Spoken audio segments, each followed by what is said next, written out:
Buenos días, bienvenidas y bienvenidos, y encantada de estar aquí acompañando y presentando a la doctora Mar Sánchez Vera, a la que tendremos el placer.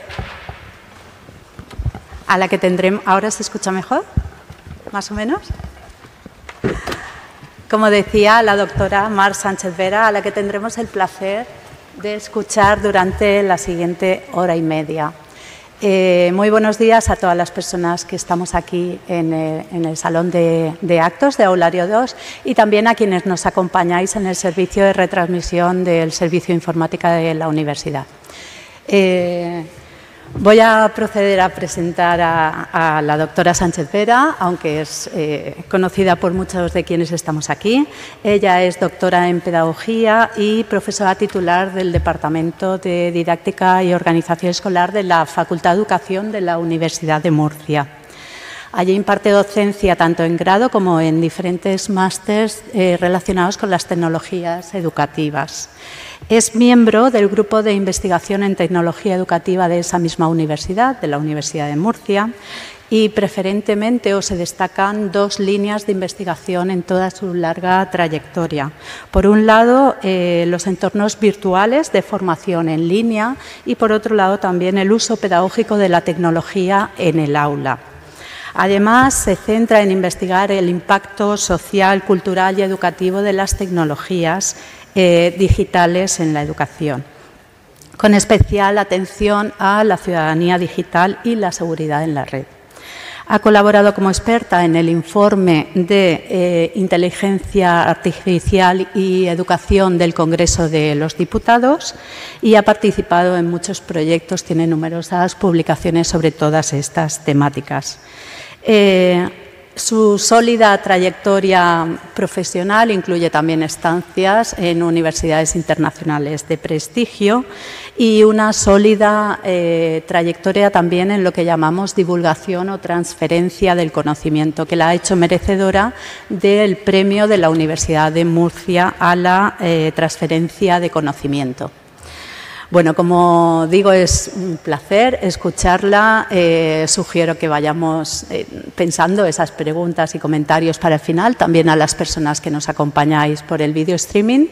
Y sin más, pues damos paso a la doctora Sánchez Vera, cuando quieras, con su conferencia I+D+IA, ser docente en el mundo de la IA. Gracias, Mar. Bueno, muchas gracias. A ver, control de las expectativas, porque habéis sido todos tan amables que vamos a ver si podemos estar a la altura. Bueno, en primer lugar, yo quería agradecer a la Universidad de Alicante y al Instituto de Ciencias de la Educación por la invitación, porque yo durante muchos años he sido participante presentando comunicaciones y ahora pues estar al otro lado del espejo pues me parece pues muy motivador para mí, ¿no? Bueno, mi reto es hablar bastante rato de un tema que está bastante de moda, del que todo el mundo tiene una opinión y que además afecta de muchas maneras a la educación, a la sociedad, etcétera. Entonces voy a hacer un repaso de qué es, cómo hemos llegado hasta aquí, qué impacto tiene social y finalmente vamos a ir abordando más específicamente la parte educativa, la parte de investigación y la parte universitaria. Porque yo creo que todos tenemos la misma impresión de que la inteligencia artificial ha entrado como un elefante en una cacharrería, ¿no? De repente ahora todo es IA, todos los proyectos de innovación docente le ponemos la coletilla de IA, todos los proyectos de investigación que presentamos le metemos la coletilla de la IA porque pensamos que tenemos más probabilidades de que nos lo financien. Pero realmente, ¿por qué ha sucedido eso, ¿no? Y entonces yo creo que uno de los motivos por los que realmente ha tenido tanto debate social el tema de la inteligencia artificial en la educación es por esto, ¿no? Este tipo de titulares. La inteligencia artificial, ChatGPT, reabre el debate de la tecnología en las aulas. Podría ser el fin de los deberes. Entonces, claro, eso impacta mucho. Madre mía, el fin de los deberes. Luego, si queréis, hablamos de que el fin de determinados deberes a lo mejor tendría que haber sido hace un poquito más de tiempo. Pero bueno, claro, yo leo esto y digo, bueno, ¿seguro que va a ser el fin de los deberes? Es decir, no hemos tenido a lo largo de nuestra historia herramientas que hemos utilizado para hacer trabajos y aquí ya empiezo muy avanzada, pero yo tengo ya mi edad también y yo tenía mi enciclopedia Salvat en casa, de la que copiaba los trabajos que hacía para historia, me acuerdo perfectamente, que era ir copiando en la enciclopedia. Pasamos por la Encarta, que traficábamos con ella y nos pasábamos uno a otro la enciclopedia, el Rincón del Vago, y ahora nuestros estudiantes están usando Uloja, que es una aplicación donde suben los apuntes de la asignatura y los exámenes. Entonces, con esto lo primero que quiero dejar patente es que al final es un pasito más, pero no deja de ser algo que ya existía, porque yo cuando salgo de tener la tutoría de TFG con mis estudiantes hay un cartel en el pasillo de la facultad de una empresa que pone "te hacemos tu TFG". Entonces vamos a ver luego al final de la ponencia qué implica esto, qué supone esto a nivel educativo, porque realmente aunque vayamos a hablar de tecnología, lo que subyace son muchas preguntas educativas. En ese sentido, primero, antes de la educación y como la enseñanza está inmersa en un contexto que es el mundo, vamos a hablar un poquito del impacto que tiene en el mundo. Y si os estáis dando cuenta, he puesto un tornado, el tornado que se lleva a la escuela, el tornado que se lleva al mundo, porque voy a tratar de ambientarlo un poco en el Mago de Oz, en la historia del Mago de Oz, que me encanta que todos conozcáis porque mis estudiantes me dijeron el otro día que El Señor de los Anillos era cine clásico y que el Mago de Oz no sabían ni lo que era. Entonces entiendo que yo ahora cuando hable aquí de Dorothy y todo eso sí lo vais a saber, pero cuando yo hice la prueba el otro día con ellos fue un poco en shock en ver que no conocían muchas de las cosas, lo que también nos tiene que hacer reflexionar. Bueno, la inteligencia artificial tiene un impacto en la sociedad, claro, y encontramos noticias en los dos sentidos. Encontramos noticias como la primera que nos dice que la inteligencia artificial ayuda a detectar casos de cáncer mejor que el ojo humano, por así decirlo, pero también tenemos ejemplos de cómo la inteligencia artificial y los algoritmos pues, se están utilizando para desinformar en redes sociales o cómo pueden estar influyendo incluso en campañas electorales.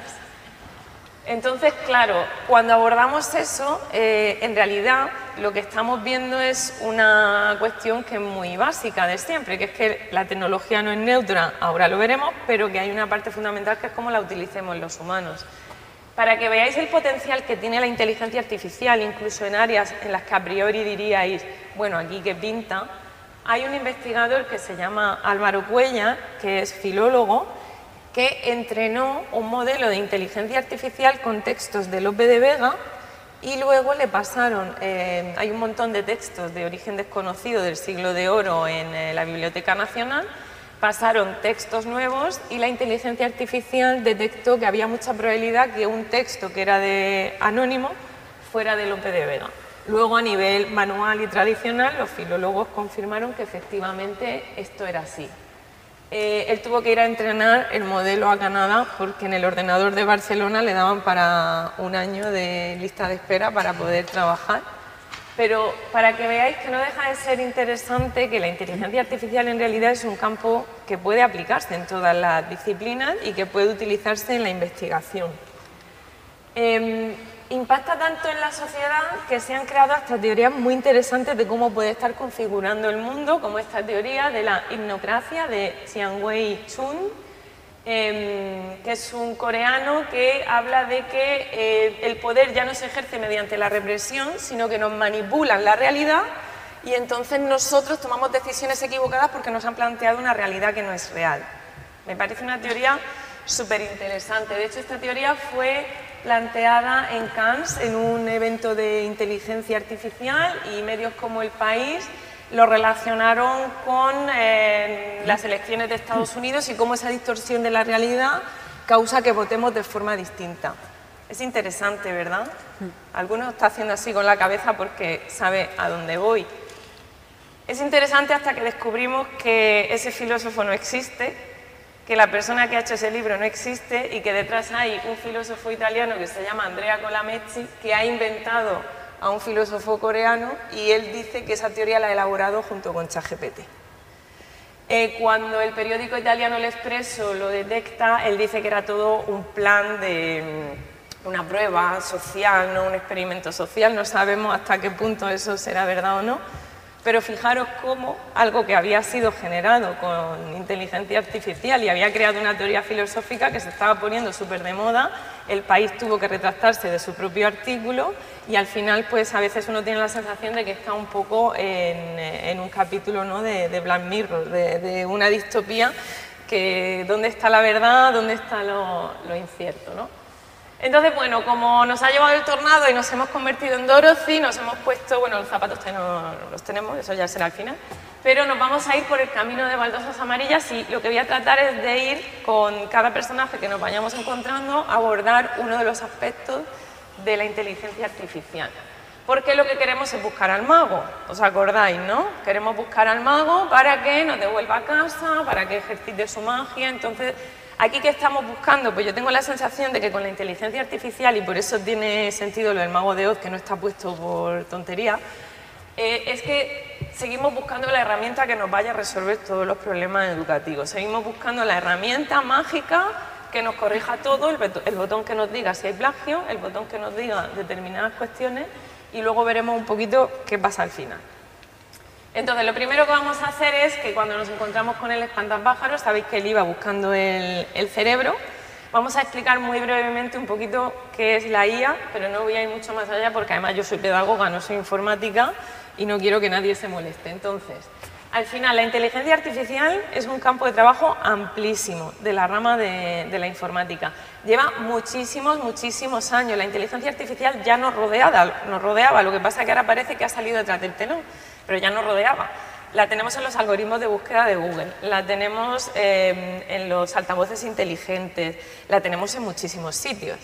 ¿Qué es lo que se ha puesto de moda? Algo que ya existía también, pero que es verdad que la llegada de ChatGPT, que es una de las mejores campañas de marketing que existen, porque es verdad que es una herramienta muy potente, pero que ha sabido venderse muy bien, y todo el boom de herramientas actual que existe es lo que se llama la inteligencia artificial de tipo generativo, que es un tipo específico, ¿vale?, dentro de lo que es el machine learning, el aprendizaje automático, etcétera.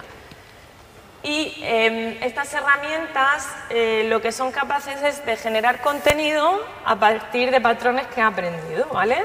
Estas herramientas, estos algoritmos son muy buenos en la detección de patrones, por eso en pruebas médicas, de identificación de imagen, etcétera, funcionan bastante bien y es capaz de generar contenido.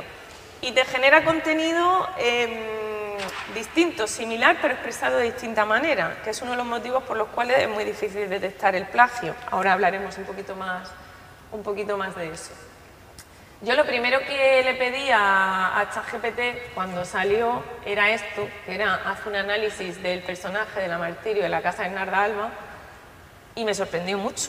Me acuerdo que escribí al grupo de investigación donde trabajo y le dije, cuidado, que esto vamos a tener que darle una vuelta a los trabajos, a los TFG, a los TFM y a todo. No, porque se equivoca, no, porque alucina. Sí, bueno, mis estudiantes también se equivocan y alucinan, pero al final esto ponía en cuestionamiento muchas cosas. Pero claro, también me hacía propuestas didácticas sobre temas muy concretos como puede ser el Mar Menor, que es una cosa muy local, una problemática muy local, y se supone que coge competencias y objetivos de la LOE, que es la ley educativa que está ahora en el resto de etapas, y lo hace. Entonces, claro, ¿pero cuál es el problema? Pues que, bueno, ¿sabéis? Yo soy de Cartagena, en Cartagena somos un poquito independentistas de Murcia, y entonces pues yo lo convencí de que Cartagena estaba en Almería, que no estaba en la región de Murcia, porque llega un momento en el que esta herramienta te da la razón y no quiere tampoco molestarte en exceso, por así decirlo, ¿no?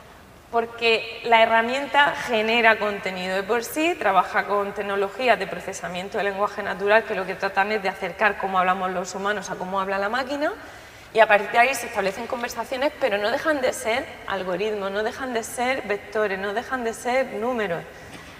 Nosotros no le damos los buenos días a la aspiradora robot cuando la encendemos para que limpie la casa, porque estamos dándole los buenos días y las gracias a ChatGPT. Es súper curioso, ¿vale?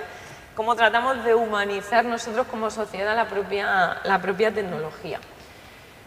Además, no solo ha surgido ChatGPT, sino que han surgido un montón de herramientas y a mí me recuerdan mucho a esa época de lo que se llamó la web 2.0, ¿os acordáis? Que teníamos blog, wiki, redes sociales, estábamos rodeados de cosas y entonces tenemos herramientas que te generan de todo, que te generan un podcast a través de un enlace, que te traducen al chino en 30 segundos, que le dices que hagas una presentación sobre el langostino, pensando que es algo absurdo, y te hace una presentación sobre el langostino, el ciclo de vida del langostino, el hábitat del langostino, y te genera el contenido, y te genera la imagen, y te hace todo.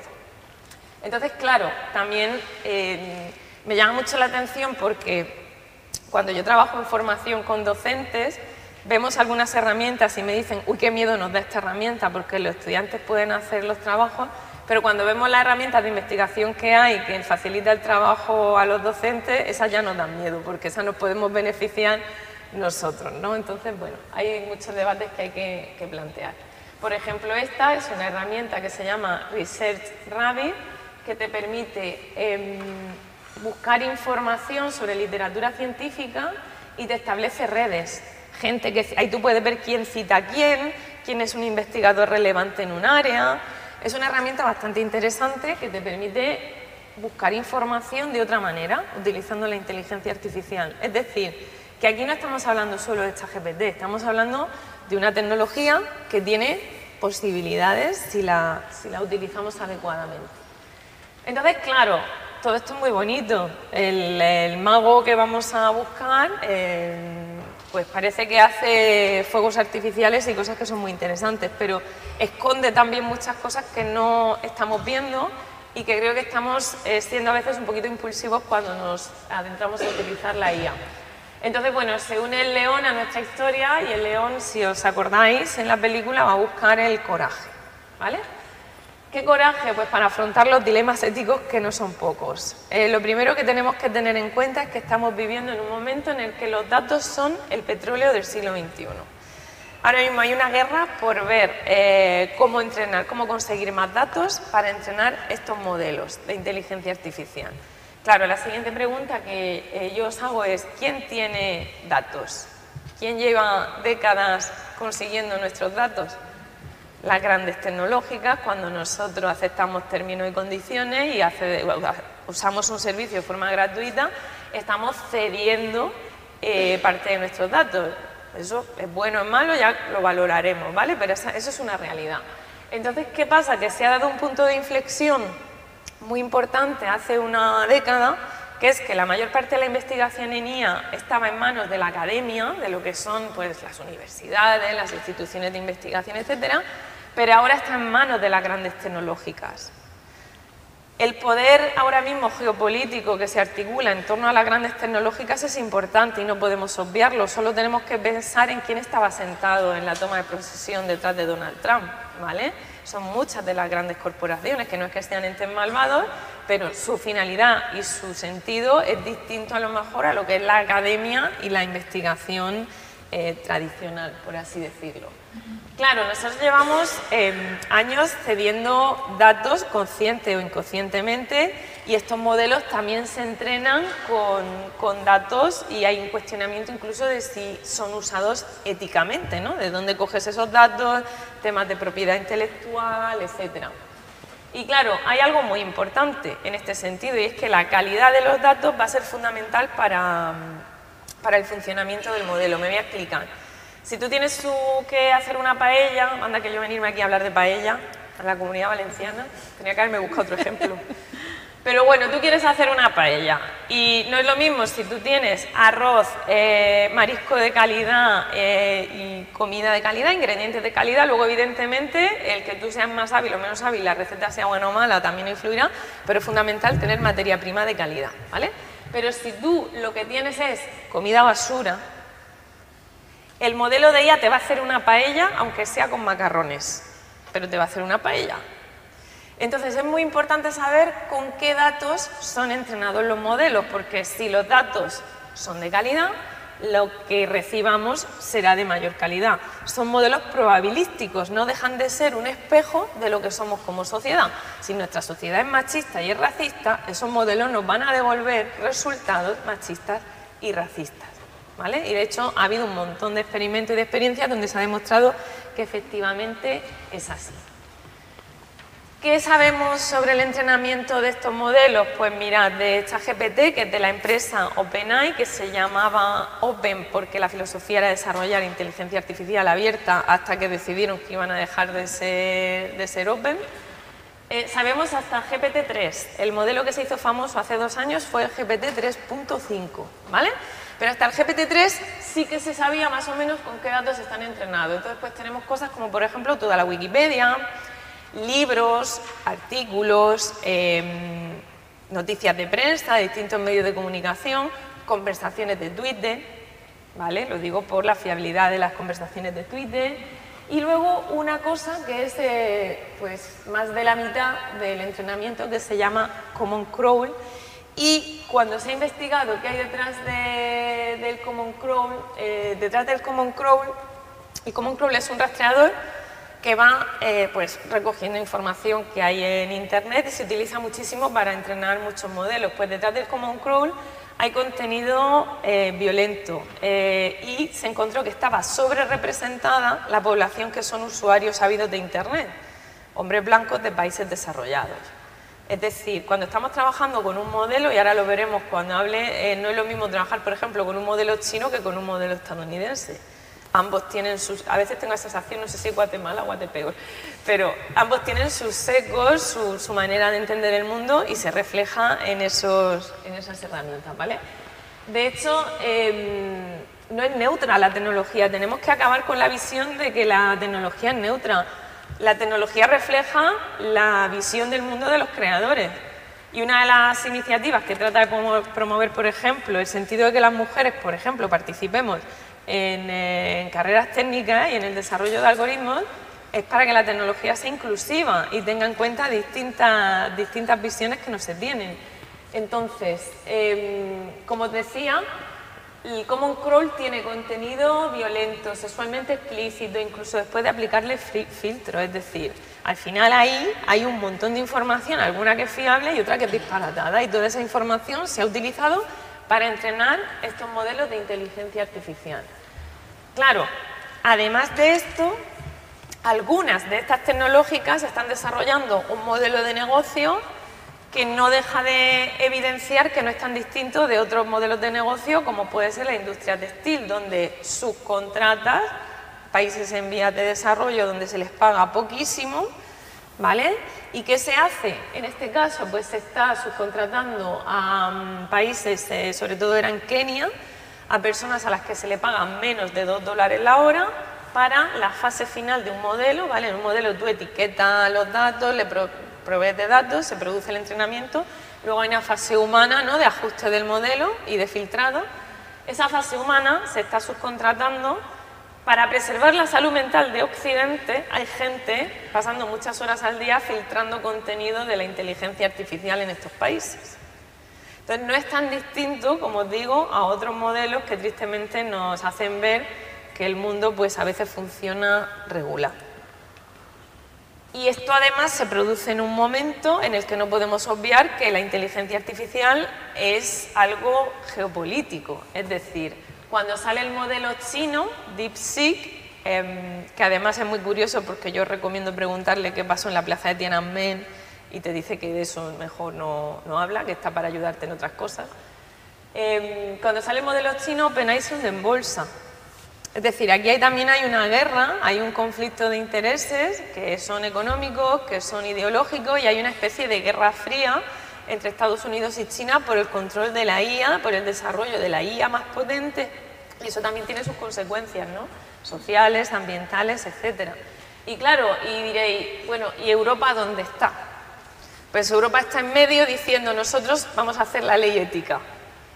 Y está genial y me encanta estar en Europa y que en Europa tengamos la ética, pero ¿hasta qué punto podremos controlar a estos grandes gigantes tecnológicos, ¿no? Por eso cuando el gobierno de España dice que va a desarrollar sus propios modelos de IA y mucha gente lo cuestiona, porque si ya tenemos estas herramientas que son gigantes, ¿para qué queremos en Europa, para qué queremos en España tener nuestros propios modelos de IA?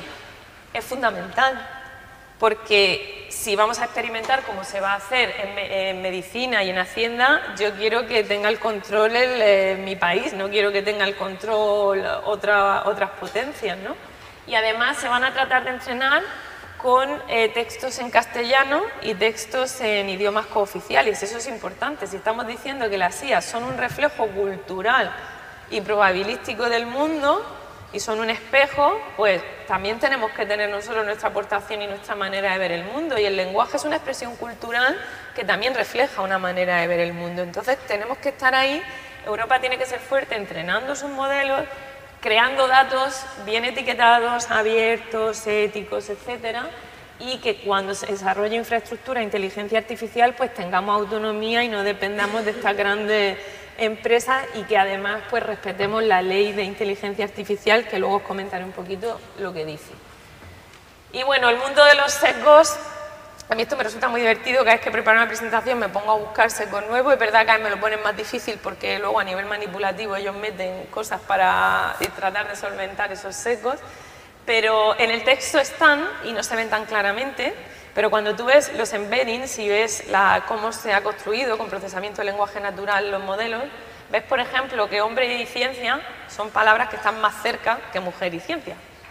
¿Vale? Pues porque al final en el entrenamiento, por lo que sea, se reproduce ese sesgo. Y en las imágenes quizás se ve un poquito más claro. Yo aquí les pedí un monstruo de color rosa y un monstruo de color azul, que ha hecho asumir automáticamente que el rosa es de género femenino y el otro masculino. Y bueno, cuando le pides una familia española, pues la paella siempre la saca. Di una vez un curso en Galicia y decían, pues no me siento identificado. Digo, bueno, vale, ya lo sé. Pues pusimos entonces una familia gallega, ya no os quiero contar lo que sacó. Parecían escoceses, era una cosa muy rara. Familia de señor, señora, todos monísimos. Los niños, esperemos que sea mosto, que no sea vino, ahí con su copa. Y salimos beneficiados, porque cuando pedí una familia inglesa, ya dije, pobrecillos, ¿no? Es decir, hay determinados secos. Y luego yo puse un española trabajando, y claro, aquí tampoco hay que ser condescendiente. Nosotros, y precisamente en esta zona del sur, tenemos mucho trabajo en el campo, ¿no? Y alimentamos al resto de Europa, pero no creo que nos vistamos, la gente se vista así para ir a recoger, no sé, parece más bien una telenovela de estas romanticonas del siglo XIX. Claro, después puse un estadounidense trabajando. ¿Qué pensáis que sacó? ¿Qué pensáis que sacó? Evidentemente, los que mandan, ¿no? Los que están en las oficinas y los que mandan. Entonces, bueno, no dejan de establecerse. De hecho, muchas veces yo llegué a pedirle a uno una familia española y me puso a un señor un sombrero mexicano, por el seco que hay, que muchas veces nos consideran un país más de Latinoamérica, ¿no? Y fijaros con algo como teacher, que en inglés no tiene género, en una profesión altamente feminizada me saca 4 señores. Pero es que una vez me sacó un señor con 3 brazos, porque sabéis que la IA tiende a veces a sacar muchos brazos, dientes, manos, dedos. Un señor de 3 brazos antes que una mujer, y yo decía, madre mía, o sea, una profesión altamente feminizada, eran todos señores. Y además, bueno, ahí pues con sus gafas, su jersey granate, aquí ninguno creo que cumplía el estereotipo de docente que hay aquí, con su manzana detrás, etcétera. Al final esto es gracioso hasta que nos damos cuenta que desarrollamos IA, que por ejemplo, pues la mitad de las veces no detecta la cara de estudiantes negros, porque no se ha tenido en cuenta en el entrenamiento, por ejemplo. Entonces, además a esto le añadimos el impacto ambiental. Está ahí alguno poniendo una cara de yo venía a aprender de IA y lo que estoy viendo es que se va a acabar el mundo. No, no os preocupéis, llegaremos a la parte positiva. Esto tiene un impacto ambiental que tampoco podemos obviar. Cuando nos da por hacer imágenes de efecto Ghibli o hacemos cosas tan peligrosas como echarle la foto a un niño y ver cómo una IA lo envejece, estamos cediendo nuestra imagen a empresas que no sabemos lo que van a hacer con ella y además estamos contaminando muchísimo, y generar imagen, por ejemplo, contamina mucho más que generar texto. Entonces, en educación llevamos 20 años hablando de licencias Creative Commons, cuántos cursos hemos hecho de licencias libres, y ahora de repente todos tenemos que generar imágenes con IA. Pues habrá que mantener un equilibrio y ver cuándo es necesario y cuándo no. Nos falta mucho código ético a los docentes y a los investigadores con este tipo de de cosas. Yo creo firmemente que tenemos que empezar a establecer unos estándares y ver qué cosas sí y qué cosas no. Y esto se une al mundo de las fake news, donde luego esto se hizo realidad, porque este señor fue detenido, incluso ahora mismo es presidente de Estados Unidos, pero cuando se hicieron estas imágenes, esto era mentira. Y hubo gente que fue a manifestarse, porque habían detenido a Donald Trump y no se había producido. Es decir, que en el mundo en el que vivimos ahora mismo, en el que además discernir la realidad de lo que no, y las fake news y lo que es cierto y lo que no es cierto es complicado, pues la IA puede venir a complicárnoslo un poquito, ¿no? Entonces, claro, con todo este mundo, pues sí que es verdad que la Ley Europea de Inteligencia Artificial, aunque hay gente que dice que es muy tímida, que realmente no es muy incisiva y que tendría que haber sido más valiente, sí que es cierto que es la primera ley que trata de establecer un poco unas reglas del juego a esta empresa y a cuando se quiera utilizar la IA. Educación se considera arriba de la pirámide como riesgo inaceptable, o sea, nosotros estamos en el riesgo inaceptable.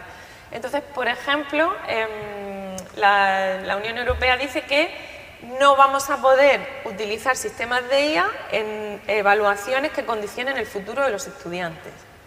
Vale, parece lógico, pero en Estados Unidos se hace, por ejemplo, esas entrevistas que todos hemos visto en la tele, en las películas, para entrar en una universidad. Ahora las pasan su expediente académico por modelos de IA para que le diga probabilidad de éxito y si entra en una universidad o no. Todo eso aquí no se va a poder hacer. En teoría, cualquier tipo de decisión que conlleve algo de evaluación importante, con evaluación hay que ser muy cuidadoso, no se va a poder hacer. O, por ejemplo, identificar cámaras en las aulas que identifiquen determinadas emociones con determinados fines para clasificar tampoco se va a poder hacer. Es decir, que establece unas reglas del juego que yo creo que es interesante y que eso tiene que ir acompañado de este desarrollo técnico que os comentaba.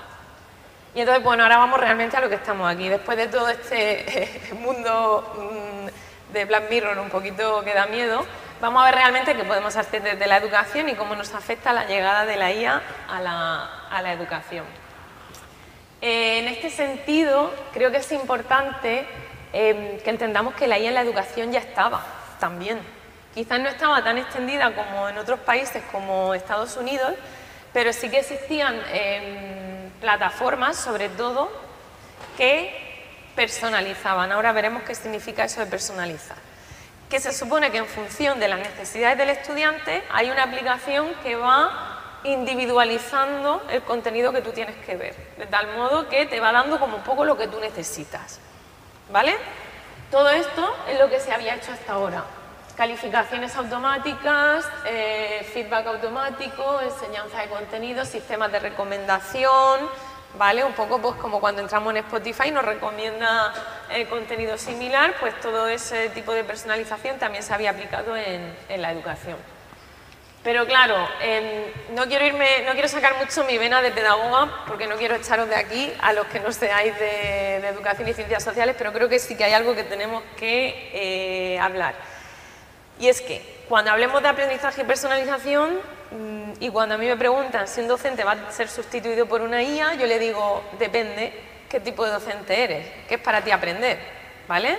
Porque el problema de los sistemas de IA que se han desarrollado hasta ahora es que consideran que aprender es procesar contenidos.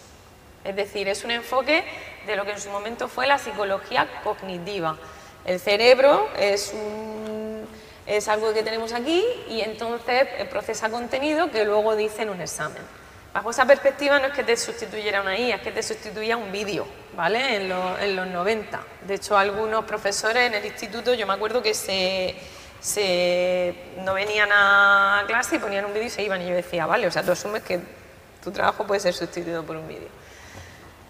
Aprender es procesar información, pero es algo más, ¿vale? Y de hecho, nuestro cambio y el famoso Bolonia, que luego ha sido un desastre, la idea no era mala, porque era que la universidad ya no es solo el sitio en el que tú vas a acceder al contenido. Eso era cuando comenzó. La universidad era el sitio en el que tú vas a aprender a desarrollar una profesión, a convivir en una sociedad y a poner en marcha lo que vas aprendiendo. La idea de las competencias, que es poner en marcha las cosas, se ha convertido en pedirles más trabajo. Y hacemos el mismo examen de siempre y les pedimos más trabajo a los estudiantes. Pero en realidad es un cambio de visión, es entender que enseñar no es solo lo que estoy haciendo yo, que es una clase magistral, sino que es trabajar con ellos, ver qué aplican, los conocimientos a una situación concreta, que saben resolver problemas. Los que trabajáis en grupos sabéis que realmente os lleva mucho esfuerzo, mucho más difícil ir trabajando con ellos, ver que los grupos van sacando los proyectos, que los van resolviendo, que realmente ponerte y dar tu lección magistral, como estoy haciendo yo ahora, es mucho más fácil. Entonces, claro, si nos quedamos en el punto 2 y entendemos, bueno, el punto 1 no lo digo porque el punto 1 es el modelo Super Nanny, ¿no?, de Skinner, cambio de conducta. En el punto 2, si nos quedamos solo ahí y nos centramos solo en el cerebro, estamos teniendo una visión muy biologicista de la educación. No sé si visteis la polémica que se generó con esta psicóloga por el enfoque, que fue al hormiguero, por el enfoque que le daba a si reducimos todo a la dopamina y a que tú si no eres feliz porque no quieres, estamos haciendo una visión muy limitante. En educación pasa lo mismo. No podemos solo estudiar el cerebro de los niños y ver cómo procesan la información. Esos niños están en un contexto, están en una casa donde, por ejemplo, si les mandamos deberes no es lo mismo si la familia le pueden ayudar o pueden pagar una academia, así se queda toda la tarde con los abuelos y 7 primos y no puede hacer los deberes. O sea, sabemos que el contexto es fundamental, ¿vale? Y que lo importante es generar significados y conectar lo que ya sabemos con lo nuevo. Se acabó el rollo pedagógico. Pero claro, esto es importante ahora cuando analicemos la inteligencia artificial en la educación, porque cuando se hacen revisiones sistemáticas de estudios y se ve qué visión pedagógica hay debajo, pues se ve que la mayor parte de estudios lo que trataban era de ver cómo sustituir al docente. Es decir, y eso es algo que hemos hecho todos. Yo en mi propia tesis trabajé con un sistema de este tipo, en el que tú, una IA, una técnica en este caso era web semántica, que era otra cosa, pero bueno, corrige algo, luego lo corrige el profesor y comparamos a ver si corrigen igual, ¿no? O sea, intento generar una tecnología que haga cuestiones que hace un docente. Entonces, claro, eso para mí es una visión también peligrosa. Quizás el rol del docente podría ser participar en esa construcción de las herramientas y ver cómo se pueden aplicar bien en la educación. Luego, la mayor parte de estudios son en educación superior, hay muy poquitos en otras etapas educativas. Hay una falta de consideración ética bastante clara respecto a cómo se investiga sobre este tema y además no hay tanta investigación como parece. Hay muy poquita investigación sobre inteligencia artificial y educación que vaya más allá de desarrollar una herramienta para sustituir alguna tarea que ya se hace. Entonces, teniendo en cuenta esto, cuando tú le preguntas a ChatGPT, a Gemini o a cualquiera cuál es la mayor ventaja de la IA en la educación, te va a decir la personalización. Pero claro, a mí me gustó mucho esta reflexión que habla de que, vale, esa idea de que un estudiante entre en una plataforma y le dé todo lo que necesita de contenido está muy bien, pero aprender no es un proceso individual solo. Si no, no existiría la escuela, la educación como un aspecto social fundamental de una sociedad, ¿vale? Tú aprendes con los demás también. Por lo tanto, el aprendizaje no es un proceso solitario. Cuidado con esa idea de que ya se están dando, en Inglaterra hay un centro donde dicen que han echado al 30% de los profesores y que lo que hay es un ordenador y un niño o niña sentados, un adolescente, una especie de formación profesional y está recibiendo de una plataforma de ella el contenido. Esto conecta con la visión que yo os decía de lo que es aprender, que es que, bueno, desde finales del siglo XX, cuando llegó Piaget y el constructivismo y todo esto, sabemos que aprender es algo más. Entonces, cuidado con esas visiones. Está muy bien que la IA personalice, pero a mí me gusta decir que la IA no personaliza, que la IA individualiza. Los que personalizamos somos las personas. Parece un detalle tonto, pero me gusta destacarlo porque además cada vez que le pregunta a alguien las ventajas de la IA en la educación, te habla de la personalización. Entonces, además, todo esto parte por entender que si podemos automatizar aprender, es que algo como aprender lo podemos cambiar a números. Mira, no hay consenso sobre lo que es aprender, no hay consenso sobre lo que es enseñar, no hay consenso porque somos una ciencia social en educación en la que, por supuesto, podemos medir, pero es muy complicado hacer experimentos donde controlemos todas las variables, porque ¿qué es evaluar? Evaluar no es calificar. Es que a lo mejor al niño le ha salido mal el examen porque se ha peleado con el compañero en el recreo. Hay un montón de variables que no podemos controlar. Entonces, entender la aula solo como laboratorio y entender que el proceso de aprendizaje se puede gestionar por números significa que podrá ser gestionado por máquinas. Y yo creo que si algo caracteriza el desarrollo pedagógico en España es que nuestra visión ha sido mucho más humanista sobre qué es aprender y qué es enseñar. Y creo que deberíamos seguir hacia eso, incluso aunque estemos hablando de tecnología. Y bueno, en este panorama llega ChatGPT. Y entonces ChatGPT pasa lo que pasa siempre con la tecnología, que están los que lo abrazan irreflexivamente y meten ChatGPT para todo, pero absolutamente para todo. Y los que lo prohíben, de hecho lo primero que se hizo en Nueva York fue prohibirlo en las universidades, a los 2 meses se dieron cuenta que la prohibición no tenía sentido y entonces ya pues lo dejaron de prohibir y al final surge este asunto, que es, claro, pero es que están haciendo los trabajos con ChatGPT, porque sí que es verdad que yo no sé lo que os dicen vuestros estudiantes, pero lo están usando, ¿vale? Se han hecho encuestas y dicen que el 80% dicen que lo están usando. Yo tengo la teoría que el 20% que ha dicho que no miente. Lo están utilizando. Y claro, los docentes pues nos vemos un poco en la dinámica de ¿podemos detectar el plagio? No. ¿Por qué? A ver si yo me explico. En mi institución, por ejemplo, tenemos una herramienta de detección de plagio, no voy a dar nombres, no sé si aquí también la universidad la tiene, pero yo a veces no necesitaba ni esa herramienta. Yo cuando veía algo sospechoso lo metía en Google y me salía el artículo científico, porque sabéis que ellos escriben de una manera y de repente ves algo súper bien hecho y dices, uy, aquí pasa algo. Primero vamos a reflexionar sobre el rol de policía que tenemos, que somos más policías que profesores. Segundo, la mayor parte de las veces cuando los estudiantes copian no es por maldad, es porque no saben gestionar la información y citarla. Cuando yo he encontrado la copia ha sido una oportunidad para trabajar con ellos y ellas y aprenderle a citar bien. Pero en los casos extremos en los que sí ha habido copia, que a lo mejor todos nos hemos encontrado con alguno, yo a través de esta herramienta de detección de plagio o buscando, podía encontrar el artículo del que sacó la información y la copió.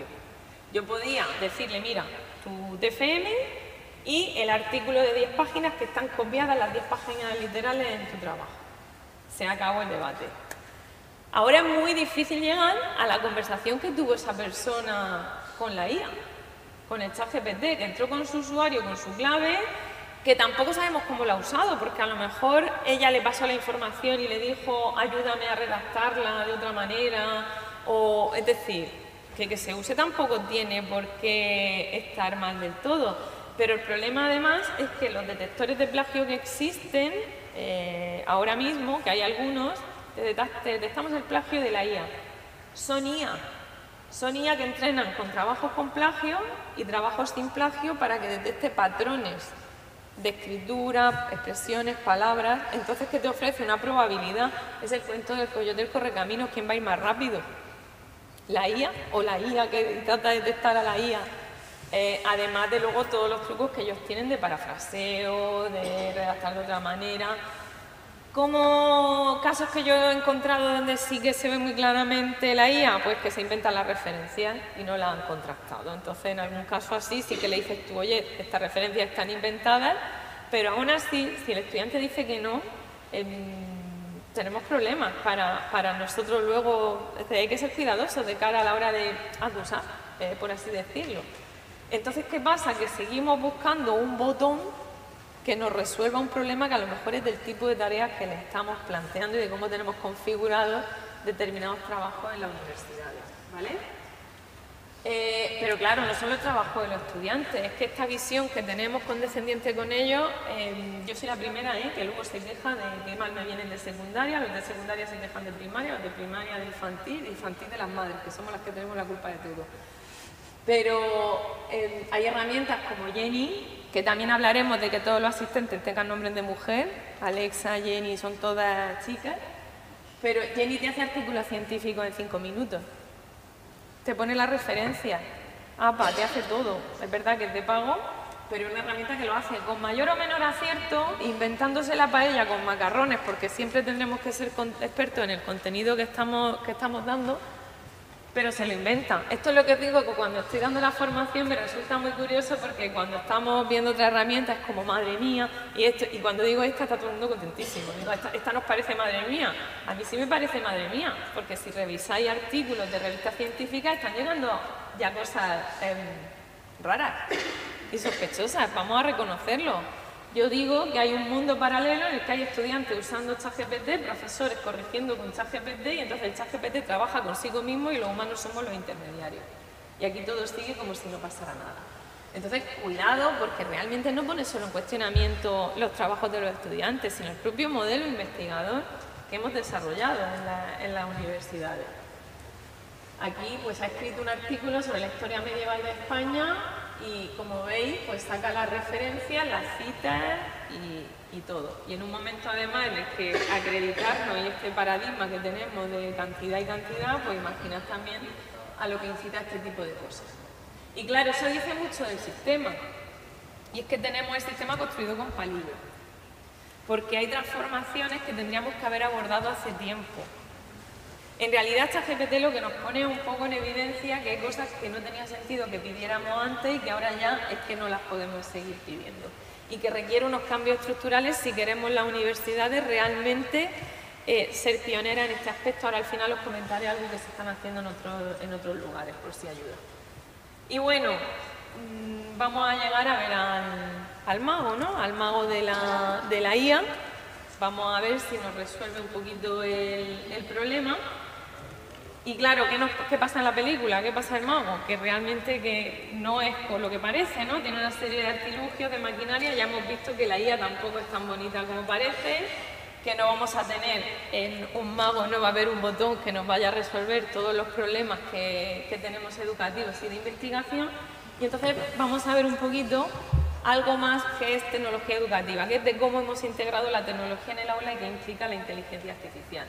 Porque claro, como os digo, seguimos buscando el botón del pánico, pero es que además lo buscamos de verdad. Cuando salió todo esto de ChatGPT, etcétera, yo bajé y un día en la cafetería le decía a los compañeros: mirad, es que ¿qué vamos a hacer con los TFGs? Es que nosotros tenemos un modelo de TFG que yo veo 3 horas, me cuenta cada estudiante 0,2, 3 créditos, no me acuerdo, y tenemos 3 horas de reunión. Luego digo, ¿cómo voy a poder tutorizar yo que hagan el trabajo ellos y tal?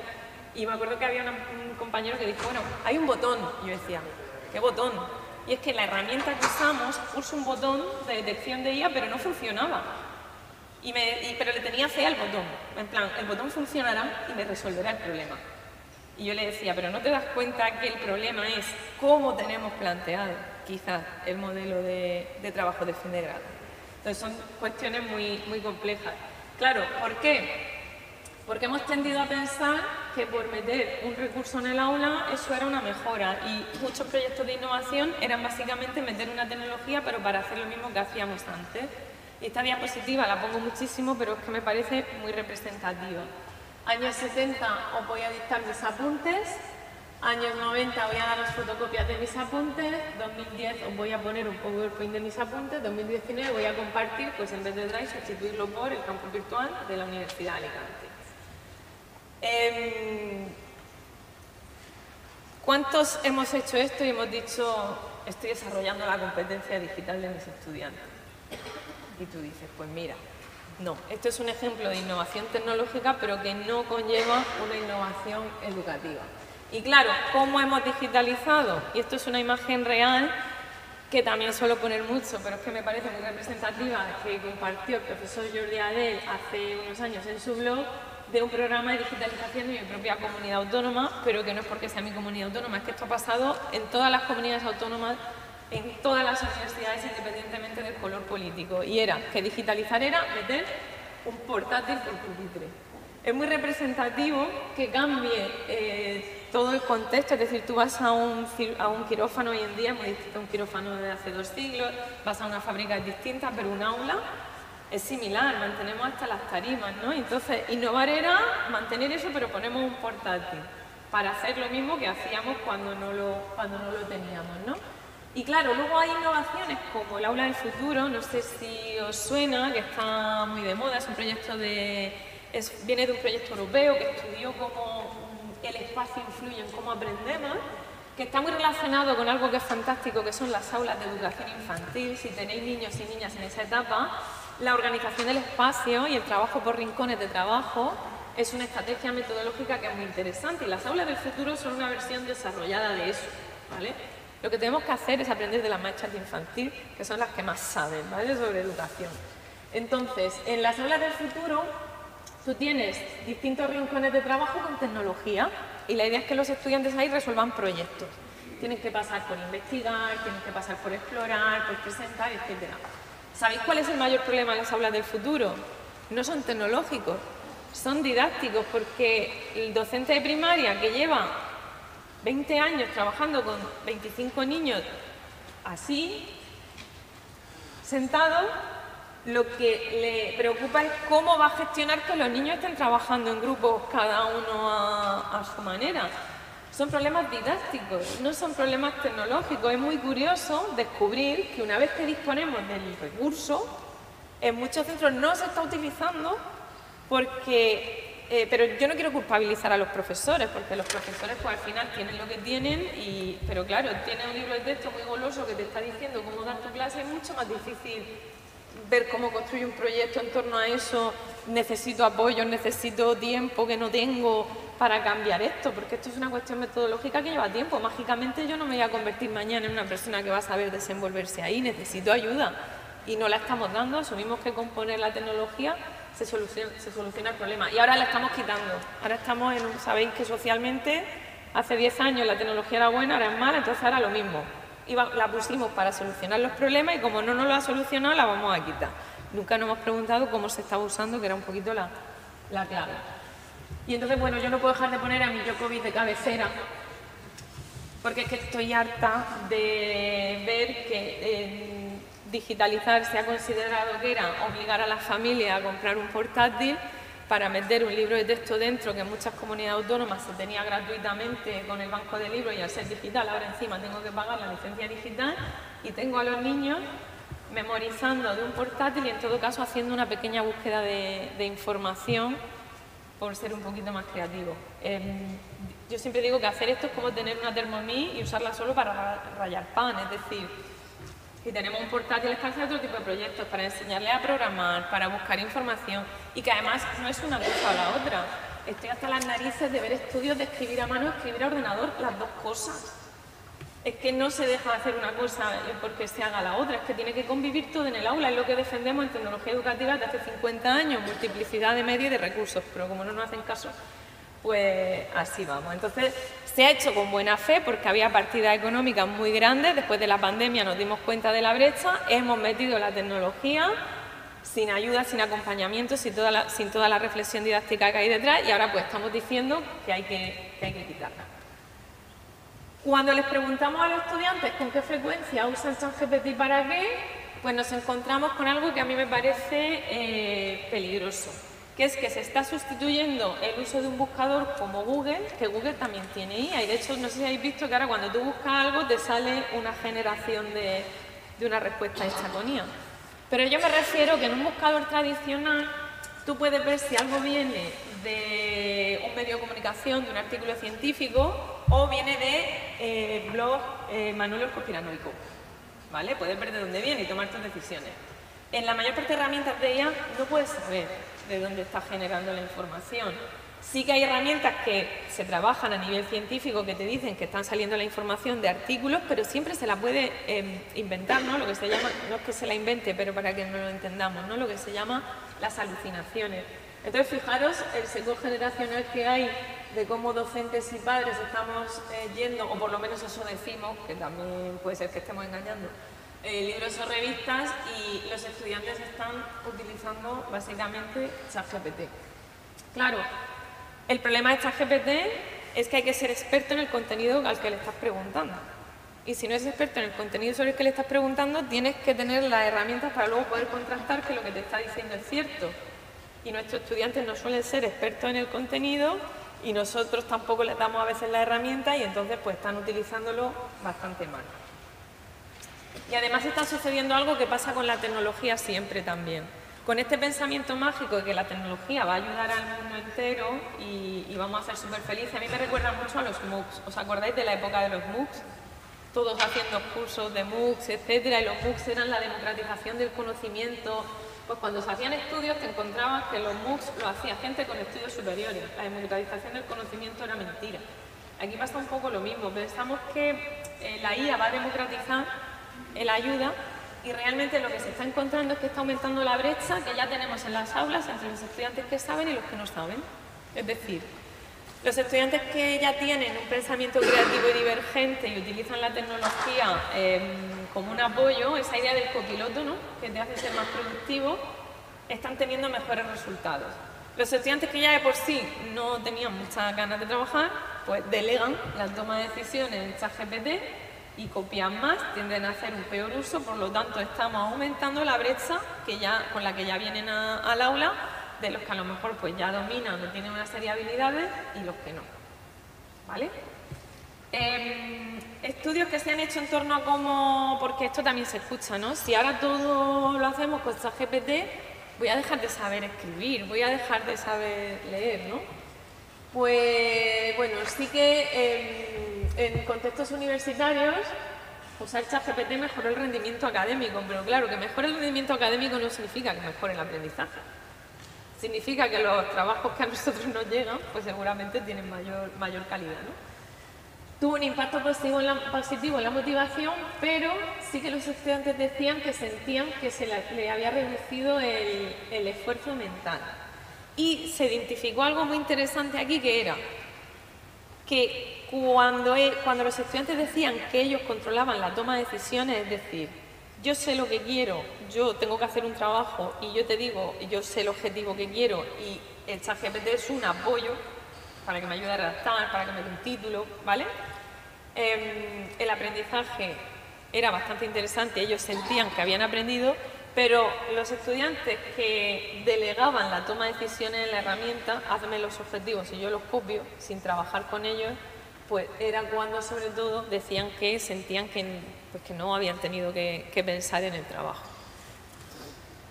¿Cómo nos relacionamos con la IA? Pues bueno, cuando se ha comparado decisiones que toma la máquina y decisiones que tomamos las personas, se ha encontrado que cuando hay que decidir entre varias opciones, los humanos decidimos peor, pero que, por ejemplo, para lo que es la creación de recursos educativos sí que es muy productivo.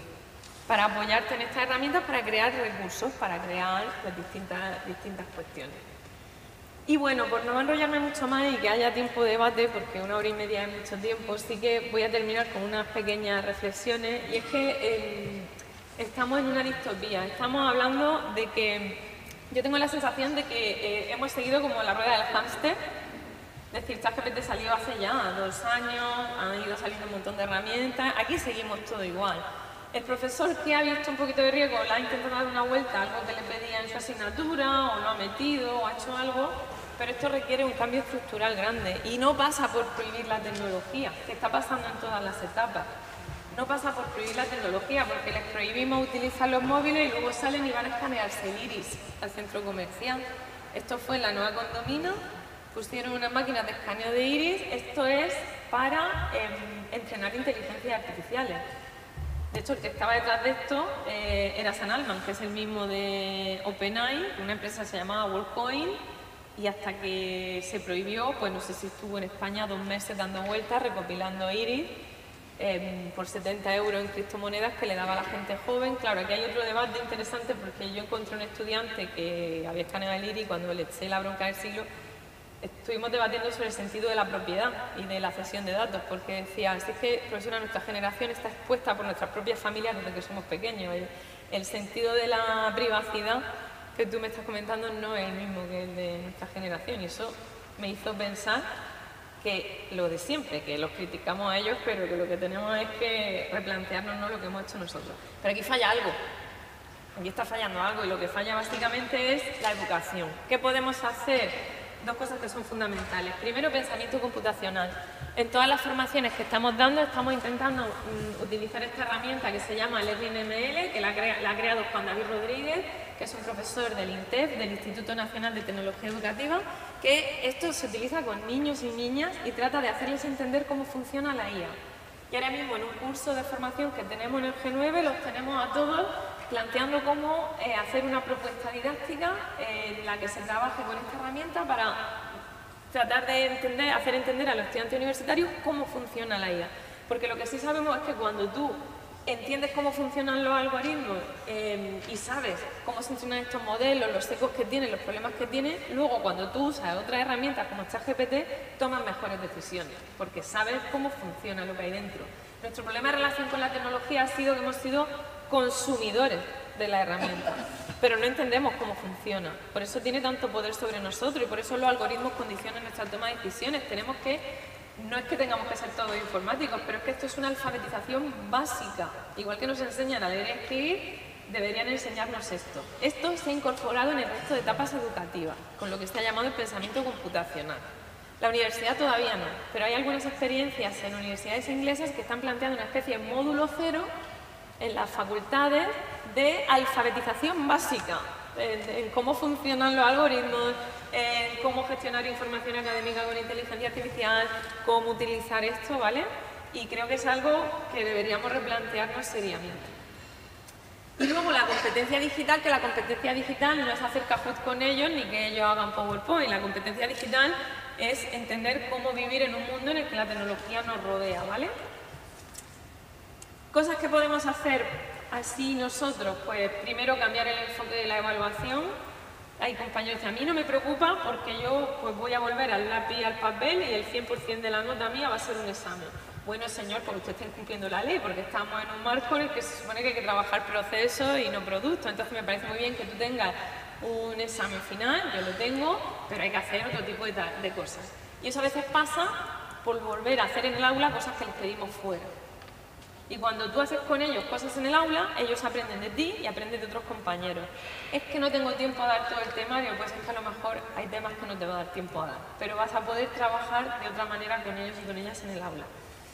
Y luego, pues sobre todo, lo que siempre nos han dicho que es más importante el proceso que el producto. Ya no es tan importante ese informe final de TFG, sino poder ir hablando con ellas para ver que lo están haciendo, que han leído, qué les parece lo que han leído, cómo lo defienden, que las defensas sean de preguntas, de que ellos argumenten, es decir, que el enfoque de evaluación sea realmente continuo y realmente pues todo eso que tenemos puesto en la guía docente no se hace, pues se puede hacer.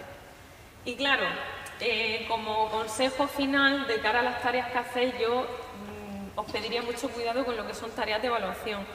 No subáis los trabajos de los estudiantes para que los corrijan estas herramientas, porque hay una cesión de datos privados que estamos haciendo, hay una cuestión ética que deberíamos tener en cuenta, ¿vale? Y que al igual que decimos que hay estudiantes que están copiando trabajo y haciendo un uso regulero, nosotros también está pasando.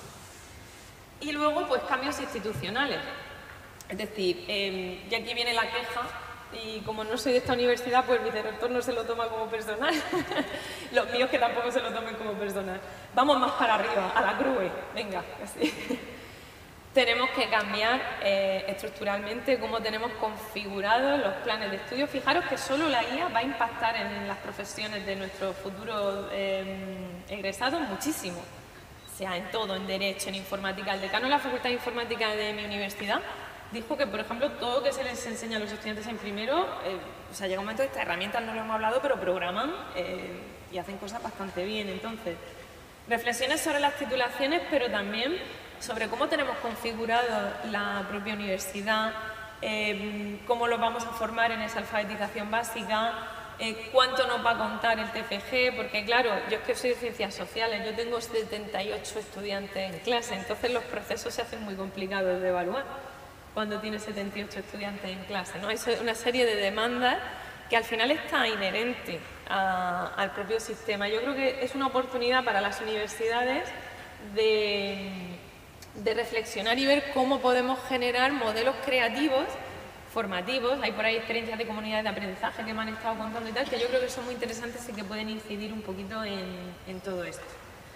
Recomendaros dos guías que creo que resumen muy bien algunas cosas. Esta guía la hizo el INTEF y creo que debería ser una herramienta básica para cualquier docente porque te establece, mete un montón de herramientas, no sé si hay 200 y pico herramientas, y te dice por colores el riesgo que tiene en torno a la privacidad de datos. Por ejemplo, si es recomendable que tú la uses para diseñar contenido, pero que los estudiantes no la usen porque no es adecuado, ¿no? Y te va poniendo por edades y te va poniendo como colores, verde, amarillo y rojo, en función de si la herramienta sería recomendable utilizarla o no en la educación y qué usos tendría que hacer un docente y qué usos tendría que hacer un estudiante. Y luego este es el informe que han comentado antes, que no es porque participara yo, porque yo soy lo menos importante del informe. El informe, de hecho, no lo hice yo, lo hacen los científicos que hay en la Oficina de Ciencia del Congreso de los Diputados, que es muy interesante, y que hacen un resumen un poco de toda la literatura científica, de todo lo que hay acerca de cómo tiene que abordarse la educación, y creo que es bastante interesante. Luego también comentaros que justo hace nada ha salido la Comisión Europea y la OCDE han sacado el marco para el desarrollo de la alfabetización en IA, que va a ser necesaria para los ciudadanos iba a decir del futuro, pero casi que del presente. Y fijaros que tiene un enfoque muy centrado en lo que yo os estaba comentando, empezar por la alfabetización, empezar por entender cómo funcionan todos estos algoritmos y ya después pues abordar temas éticos, temas de medios, etc. Bueno, claro, ¿qué podemos hacer ante esto? Pues esta imagen la habéis visto muchas veces, muy recurrida, muy curiosa. La clave, como siempre, va a estar en cómo la utilicemos. A un niño que no sabe sumar no le damos la calculadora, pero llega un momento en el que la calculadora sí nos sirve para dedicar nuestro tiempo y nuestra cabeza a hacer operaciones más complejas. Aquí pasa un poquito lo mismo, ¿vale? Entonces, podemos enfadarnos mucho. Y yo me enfado cuando me encuentro trabajos con la bibliografía inventada, pero lo que tenemos que asumir es que la realidad está ahí y que lo que tenemos que hacer es formarlos para este mundo que se les viene, donde hay un montón de retos que son muy complejos de abordar. Entonces, claro, por eso yo lo de los cambios institucionales, por no poner todo sobre los hombros de los docentes, ¿no? Que parece que somos los que tenemos siempre la culpa de todo, pero sí que necesitamos un cambio estructural y las actitudes de los docentes son el elemento más importante a la hora de integrar una tecnología en la educación. Me da igual la herramienta, me da igual el robot. Si el docente quiere y tiene una actitud positiva, lo va a integrar, si no, no. Eso es así. Y bueno, vamos a terminar la historia, vamos a chocar los zapatos porque nos hemos dado cuenta que el mago pues, no nos ha solucionado nada, y vamos ¿os acordáis del final de la película? Se está mejor en casa que en ningún sitio, ¿verdad? Entonces, ¿cuál es nuestra casa? El aula. El aula del que se están yendo nuestros estudiantes, porque desde la pandemia, sorprendentemente, no sé si vosotros también lo habéis detectado aquí, hay una mayor ausencia de estudiantes, estamos perdiendo vínculos. Entonces, pues yo lo que vengo a deciros es que ante un mundo súper digitalizado lo que tenemos es que volver a retomar esas relaciones humanas, a promover que vengan a clase y a trabajar con la tecnología, pero con ellos y ellas en la clase. Hay tareas que ya no podemos pedir fuera, pero es que no tenían sentido que las pidiéramos ya, antes, y ahora menos todavía. Entonces habrá que ver cómo le podemos dar la vuelta, cómo generamos un sistema que nos permita eso, y las mejores propuestas innovadoras y los mejores consejos que os puedo dar son codocencia. Codocencia. Claro, dices que yo no quiero dar clase con este, que me cae fatal. Da igual, pero se sabe que la codocencia ayuda mucho, comunidades de aprendizaje, romper los muros entre las facultades y colaborar unos con otros, hacer proyectos de verdad. Para eso necesitamos tiempo y que nos lo den desde arriba y se nos reconozca, ¿no? Pero pasa por eso, porque ahora sí o sí tenemos que hacerlo. Supone preguntarnos qué universidad queremos y yo quiero una universidad y quiero que se desarrolle IA en la que participemos todos. Ahora mismo, por ejemplo, hay una demanda de filósofos. ¿Y por qué? Porque al final fijaros que muchas de las cuestiones que estamos hablando se reducen a aspectos éticos. Entonces, por ejemplo, a mí me encanta hablar con compañeros de la Facultad de Filosofía que me ayuden a entender cómo puedo yo desarrollar la ética en los futuros docentes y volver un poco a esas humanidades que también desprestigiamos y que ahora son más importantes que nunca. Y al final, como digo, esto es una oportunidad. Hay gente que dice que estas tecnologías es una oportunidad para romper con este paradigma instruccionista, pues porque al final pues podemos seguir en la rueda de hámster y GPT trabajando con GPT y nosotros siendo intermediarios, o podemos coger la rienda y decir, bueno, yo voy a ser creativo y vamos a ver cómo trabajarlo. Y cada uno en su nivel, departamento, facultad, universidad, creo que se pueden hacer cosas. Ahora mismo es verdad que esto ha venido muy de sopetón, estamos en la fase de las guías, como digo yo, y guías de todo. Guías de guías de guías, y yo creo que ahora ya podemos dar el paso a la toma de decisiones, que no va a ser fácil, pero que tenemos que estar ahí, porque que sepáis que si no lo hacemos desde la universidad, no os preocupéis que van a venir otros a hacerlo. Entonces hay que estar ahí formando y preparando para las necesidades reales que van a tener nuestros estudiantes. Y bueno, yo no quería terminar sin decir que hay una microcredencial que va a salir porque yo estoy muy encantada de que me queráis mucho y me invitéis, y entonces vamos a participar un grupo de compañeros como docentes en una microcredencial que es una derivación, si no me equivoco, de curso de estos de verano, que se llama Nuevas Estrategias y Uso de la IA en el Desarrollo Profesional. Y lo tenéis online y si alguno se decide apuntar, pues allí nos veremos. Y por mi parte nada más, agradeceros mucho que hayáis venido y animaros pues a adentraros poco a poco en este panorama con responsabilidad pero sin miedo. Muchísimas gracias. Gracias, Mar.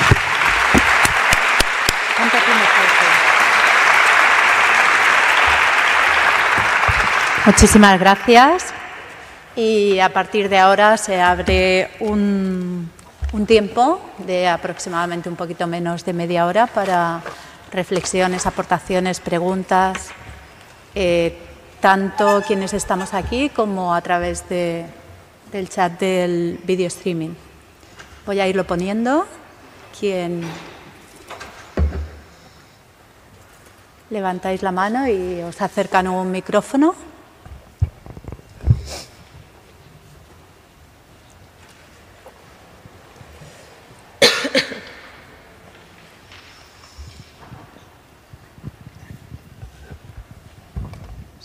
¿Se oye? Sí.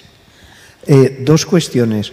Una, en la investigación que hemos hecho sobre el uso de la inteligencia artificial en la universidad, los alumnos, el 100% han reconocido que lo utilizan. Tenéis el póster ahí, que ahora después lo comentaremos. Y la otra pregunta la hace mi compañero sobre tema de evaluación con IA y estas cuestiones. Rafael. Sí, en primer lugar agradeceros la conferencia que nos habéis ofrecido y el congreso en redes. Pero en particular, has comentado un punto que permite crear como una cierta reflexión. Has comentado que la Unión Europea tiene una directriz para intervenir en la evaluación, que la prohíbe, ¿entendido? ¿En qué? Con IA. No me he enterado. Es que no se oye mucho. No se oye. A ver. Acércate un poquito más, Rafa, ¿Sí? por favor. ¿Ahora? Yo creo que mejor más ¿Sí? cerca. ¿Ahora se oye? Sí. Sí. En concreto, ¿hay una directriz de la Unión Europea sobre la evaluación con el uso de la IA? ¿Qué tipo de evaluación entiende? Porque has comentado que la evaluación no es calificar, y estoy de acuerdo, pero la IA se puede utilizar para evaluar y autoevaluar aprendizajes. Si puedes informarnos sobre esa cuestión puntual de la Unión Europea respecto a la evaluación. Gracias. De nada, gracias a vosotros por vuestras aportaciones. Me alegro que confirmes que el 100% de los estudiantes usan la IA, porque yo creo que al final es un poco una evidencia.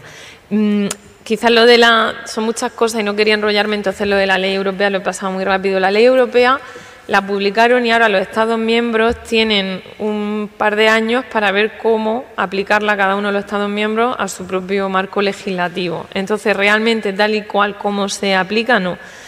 No hay ninguna directriz de evaluación. Lo que sí que menciona es que pone a la educación como alto riesgo, en la pirámide en rojo, y menciona la evaluación como una de todas las tareas que hacemos los docentes, el diseño de recursos, etcétera.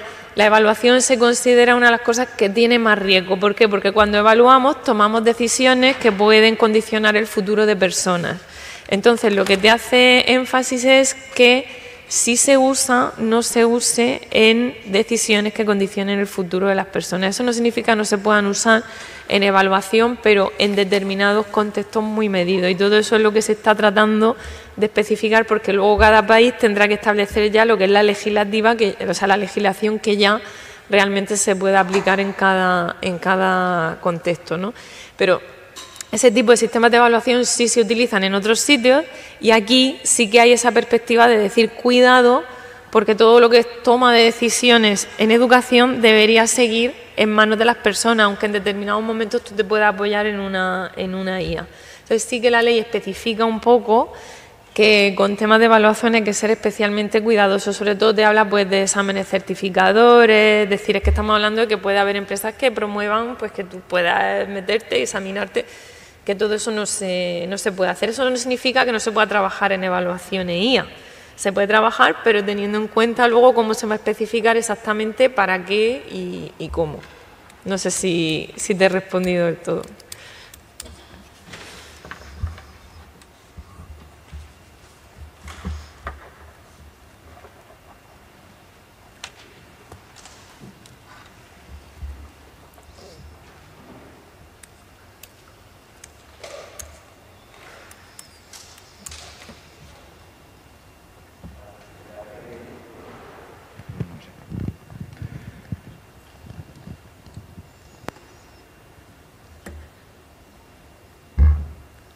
No se oye. Ay, sí, un poco se oye,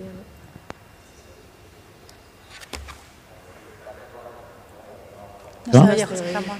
Y tenía una duda, porque cuando has pasado por la clase, que se supone que era la clase de aprendizaje de los niños o de los estudiantes, que ponías ahí varios sectores, ¿no? Donde se tenía que aprendizar o aprender diferentes habilidades, ¿no? Ponías ahí la clase. ¿Te refieres al aula del futuro? Sí, el aula del futuro, correcto. ¿Lo ponías como un ejemplo positivo, me imagino, o no? ¿O como un ejemplo negativo? Es un ejemplo de muchas cosas, porque es un ejemplo de una idea que es buena y que luego pues, no se aplica bien, que es lo que suele pasar en educación. Es decir, la idea de ver cómo reorganizamos los espacios para que los estudiantes puedan trabajar por grupos y construir proyectos es buena, pero eso implica invertir en formación, en ayuda, y luego la aplicación, pues hay muchos sitios que tienen esas aulas para echarse una foto, pero no para utilizarla realmente. Luego hay gente que sí. La idea no es mala, es una alternativa. Claro, es que mi reflexión era la siguiente. Estabas hablando de que, por ejemplo, hace unos años se recomendaba, digamos, usar ordenadores, tablets y demás en las aulas, con un ejemplo de ¿cómo se llama?, de herramientas electrónicas y demás, que al final pues, se ve que no han sido buenas y se está retrocediendo. Entonces, mi pregunta era, si esa aula estaba en sentido positivo de lo que se tendría que hacer, si habían estudios relativamente serios para demostrar que esa aula funciona, porque si no, estaba pensando en lo mismo. Imagínate que cambiamos esa aula, añadimos sectores, o añadimos áreas, o las quitamos, no da igual. Si eso está aprobado, se dice, no, si se hace de esta manera, la verdad que los niños salen más equilibrados, con más habilidades y tal. O puede ser que de aquí a unos años digamos, mira, hemos implantado esas aulas que son muy chulas y resulta que no funciona. Entonces, ¿qué decía? Claro. Por no cometer los mismos errores. Estaba pensando justo lo mismo, es decir, con la tecnología que hay ahora, con los estudios que hay ahora, con los datos que hay ahora, no somos capaces de diseñar unos entornos para determinadas condiciones que funcionen realmente y que aceptemos el resto. Me lo he preguntado, pero lo que pasa es que los datos son un poquito secretos, todo está anonimizado o no existe. Por ejemplo, nosotros la Generalitat o a nivel nacional tenemos PISA y algunos estudios más, pero poco más anonimizados. Con lo cual, cuando quieres saber lo que ocurre al lado o en tu ciudad, no lo sabes. Es imposible saberlo. Esa era mi reflexión. Yo sí que me dedico a análisis de datos y precisamente muchas de las preguntas que tú haces ahí ahora mismo me resultan imposibles ni de acercarme ni de contestar porque no tengo los datos y no sé cómo funcionan los colegios, si lo están haciendo bien o mal. Solo es PISA, que en principio en general va mal. O sea, vamos peor si aceptamos PISA como herramienta de medida, que luego dicen, no, PISA no sirve para nada. Pues ya está, hemos acabado y no sirve. Bueno, era tú. Sí. ¿Qué pensabas de todo esto? Melón PISA no lo vamos a abrir porque nos da para estar aquí claro. un año. El planteamiento que tú haces es muy interesante, pero es que no está pasando solo en el resto. Hay muchas universidades que tienen aulas del futuro, muchas facultades. Le llamo aula del futuro, pero creo que me entendéis, estas aulas así muy bonitas, blancas, muy minimalistas, con sofás y tal. El aula del futuro, el proyecto original, viene de un proyecto europeo donde fue pues trabajado, revisado y tal. Un compañero mío, Pedro Antonio, hizo una tesis y lo que encontró es que las aulas del futuro no se están usando, ¿vale? Porque es que da igual que el aula del futuro sea fantástica, es que va a depender del docente. Y hay docentes que en el aula del futuro van a hacer maravillas y otros que no van a querer entrar o no van a trabajarlo bien, y no depende solo del docente en sí, sino de ese cambio didáctico que tiene que haber. Es que el problema que veo yo en el planteamiento es que volvemos un poco a lo que siempre pasa con la tecnología, que es, ¿el aula del futuro va a ayudar o no? Es que no es el aula del futuro. ¿La pizarra digital va a ayudar o no? No es la pizarra. Es decir, la pizarra, pues podemos escribir como pasaba en mi facultad, que tenía que venir el conserje como loco porque la escribíamos con el permanente, ¿no? Pensábamos que era Veleda. Es cómo se utiliza. Entonces, el aula del futuro, yo he visto experiencias maravillosas, incluso he visto experiencias de gente que sin aula del futuro, es decir, sin tener el espacio fantástico, en su aula ha sido capaz de utilizar la metodología de trabajar por rincones, donde los estudiantes van rotando y van haciendo un proyecto, y no tenían aula del futuro.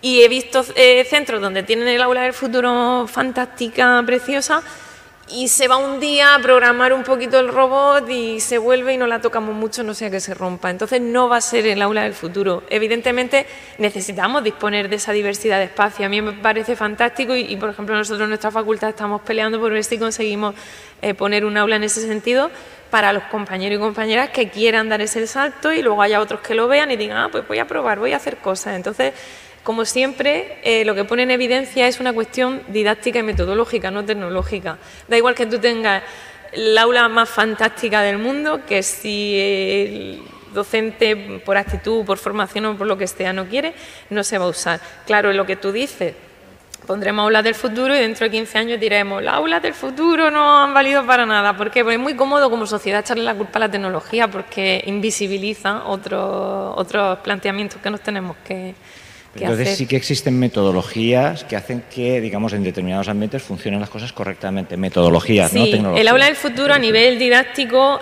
cuando lo trabajamos, se parece mucho al trabajo por rincones de educación infantil. Entonces, hay gente que el trabajo por rincones lo considera una organización educativa, o sea, una manera de organizar un aula, y hay gente que lo considera una metodología, porque el propio espacio te condiciona a que tú tienes que trabajar de otra manera. Porque lo que se hace es que tú planteas, bueno, en infantil lo plantean a lo mejor por rincón de lectura, rincón lógico-numérico, y los niños primero hacen unas cuestiones conjuntas y luego ellos van en grupos desarrollando, porque claro, hay un trabajo previo de diseño del recurso, de diseño de la tarea en cada espacio, etcétera. Yo he visto experiencias de trabajo por rincones en la universidad, en geología, creo que lo vi, que trabajan distintos tipos de minerales por espacio en un laboratorio y van trabajando. Entonces, sí hay metodologías, pero aún así no hay recetas. El problema en la educación es que queremos recetas.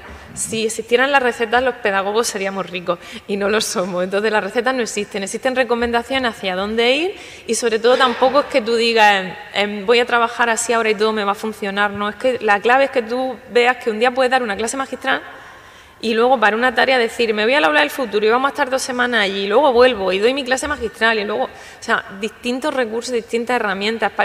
Tengo la sensación de que queremos adscribirnos a cosas como si fueran equipos de fútbol, ¿no? Yo soy del Madrid, yo trabajo por proyectos, no, que tú puedes dar tu clase magistral y luego hacer una tarea y luego volver y para arriba y para abajo, y esa es un poco la idea. Entonces sí que el aula favorece un tipo de método, sí que se sabe que ese método por el componente que tiene práctico ayuda, pero tiene que estar bien hecho. El problema en educación es que a veces decimos cosas que no son reales, es decir, el bilingüismo de memorizar las partes de una planta en inglés no es bilingüismo, ¿vale? No sé si me estoy explicando, aprender inglés es otra cosa.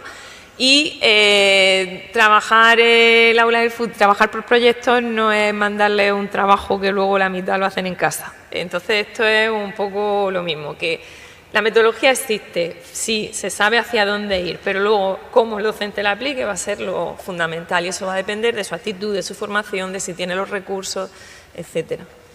Muy bien, muchas gracias. Nada, a ti.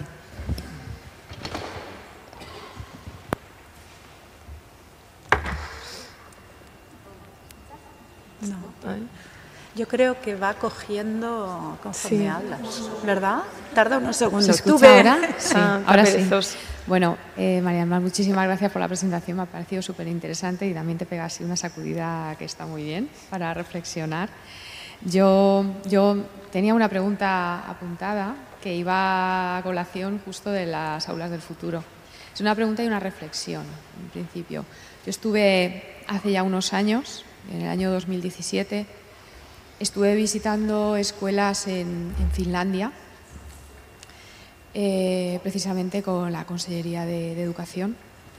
Y allí me di cuenta, porque se habla mucho del sistema finlandés, el éxito que tiene, sobre todo en PISA, el sistema finlandés, aunque en los últimos años ya no lo está manteniendo tanto ese éxito. Y yo allí lo que me di cuenta es que, por ejemplo, en las aulas de infantil, aquello ya eran aulas del futuro, en comparación a las aulas de infantil que tenemos aquí en España. Pero eran para mí aulas del futuro, aparte por el diseño del aula y la cantidad de rincones que tenía tan tecnológicos y con tantísimos recursos. Era sobre todo para mí los recursos humanos que había en las aulas. Porque los niños y las niñas de 0 a 7 años tenían un docente por cada 4 alumnos. Para mí esa era la clave. Y después, a partir de los 7 años hasta los 12, lo que vi es que tenían 24 estudiantes por aula. Y dices, bueno, pues eso se puede parecer a lo que tenemos aquí. Pero la diferencia era que tenían un horario de 8 a 1, de 8 de la mañana a 1 del mediodía, en el que solamente coincidían de 9 a 12 los 24 estudiantes. De 8 a 9 tenían un grupo reducido de 12, que salía a las 12, y de 12 a 1 tenían otro grupo reducido de los otros 12 que entraban después.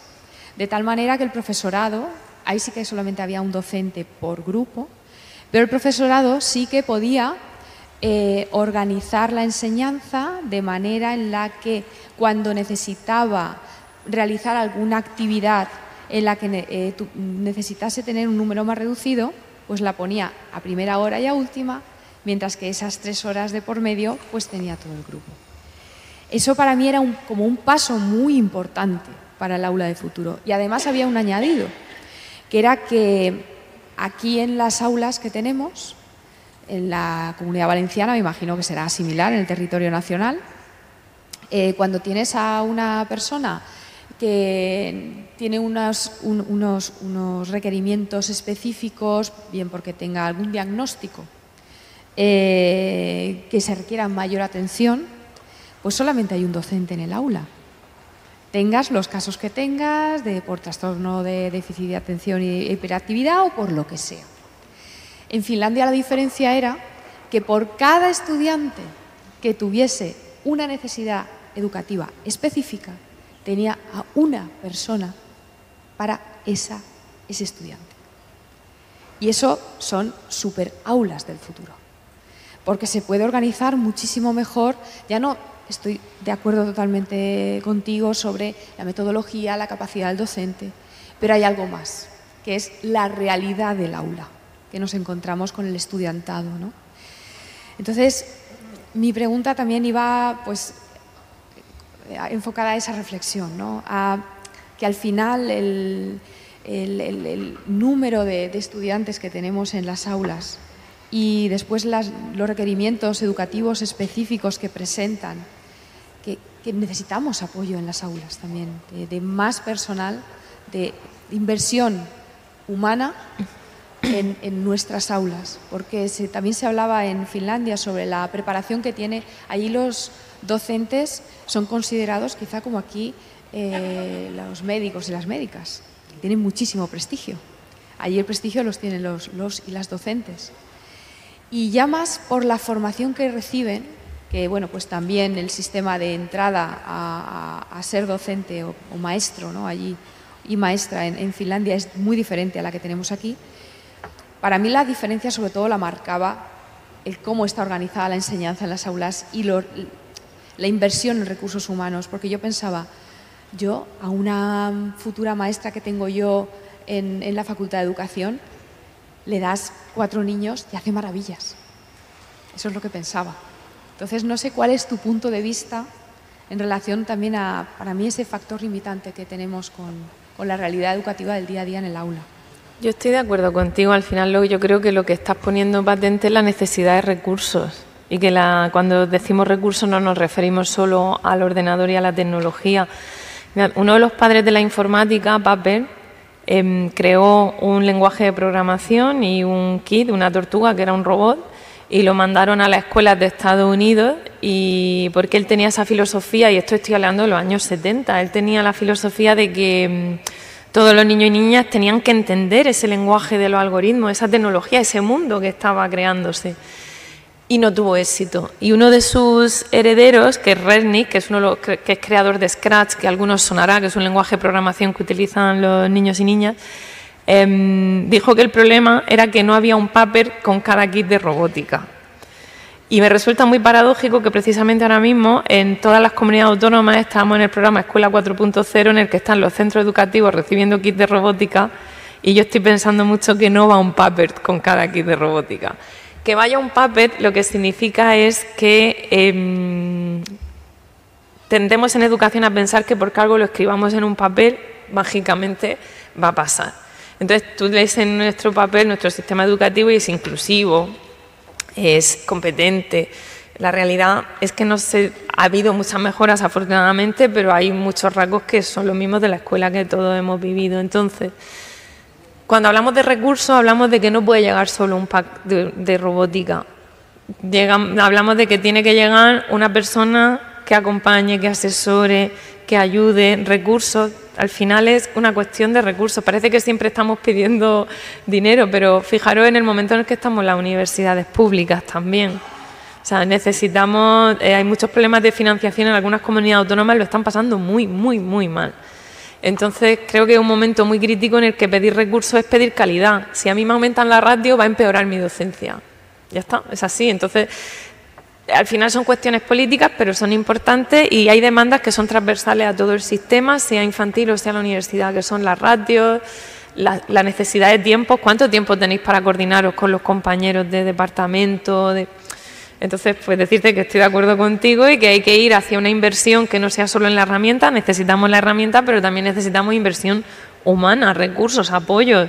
Hay problemas con los apoyos. Bueno, la atención a la diversidad, lo has comentado, no lo vamos a hablar, pero yo creo que en las universidades está especialmente mal planteada. Hay casos excepcionales, pero ahí tenemos también mucho que trabajar y que aprender yo la primera. Entonces, pues bueno, que sí, que evidentemente no.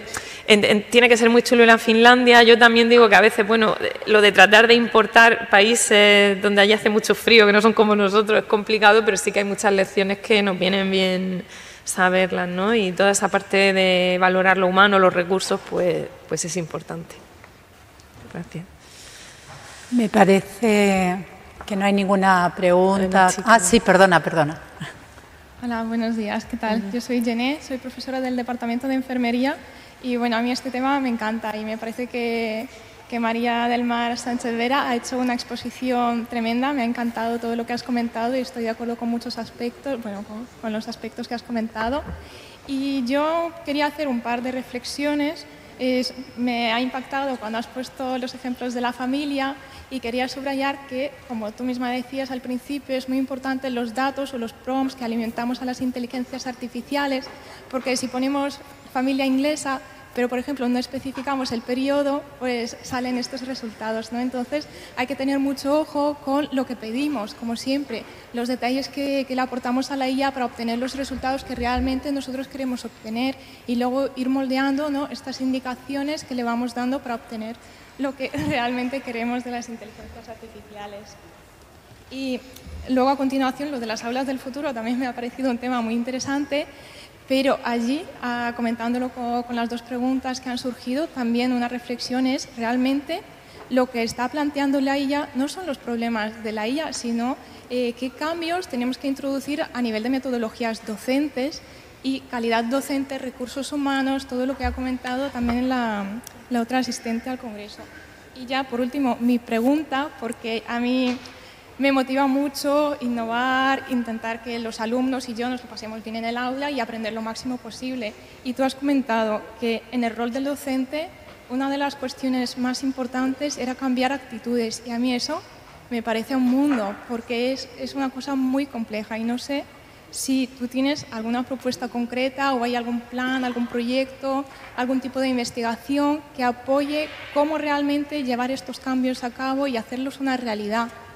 cómo cambiamos actitudes, cómo cambiamos las metodologías docentes obsoletas, cómo realmente llegamos a donde queremos llegar. Muchas gracias.